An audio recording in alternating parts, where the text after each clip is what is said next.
नारी शक्तीचे नवी पहाट पर्व, कुरुळी गटात महिला सक्षमीकरण, शिक्षण आणि स्वयंरोजगाराचा महासंग्राम, लढत तुल्यबळ। जिल्हा परिषदेच्या कुरुळी गटाची निवडणूक यंदा कमालीची लक्षवेधी ठरते आहे।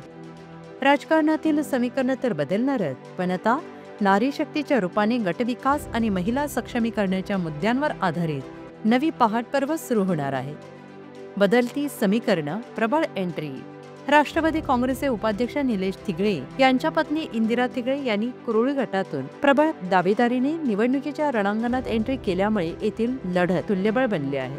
त्यांच्या या प्रवेशामुळे जुनी राजकीय समीकरणं बदलून एक नवी उत्साहाची लाट निर्माण झाली आहे। रणमैदान सज्ज, लढत चुरशीची।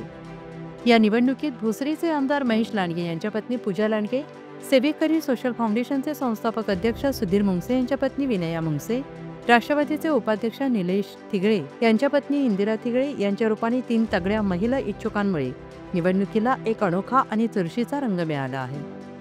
तरुणाईसाठी नवी पहाट, महिला सक्षमीकरण, आरोग्य, शिक्षण आणि स्वयंरोजगार।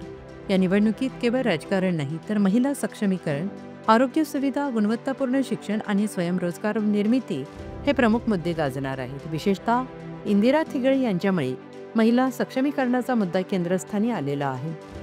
हे मुद्दे केवळ ग्रामीण भागाच्या विकासासाठीच नव्हे, तर नव्या पिढीला प्रेरणा आणि नवीन चैतन्य देणारे ठरणार आहेत। स्वयंरोजगारावर भर, तरुणांसाठी रोजगाराच्या संधी उपलब्ध करणे, महिलांना स्वयंरोजगारासाठी प्रोत्साहित करणे हा प्रमुख अजेंडा असेल।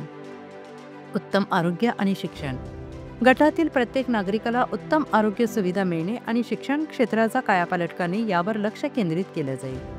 इंदिराताई निलेशदादा थिगळे यांच्या एंट्रीने कुरुळी गटातील लढत आता खऱ्या अर्थाने तुल्यबळ झाली आहे। आता कुरुळी गटातील राजकीय समीकरणे कशी बदलतात आणि नवी पहाटच्या दिशेनं कोण बाजी मारतं हे पाहणं औत्सुक्याचं ठरणार आहे।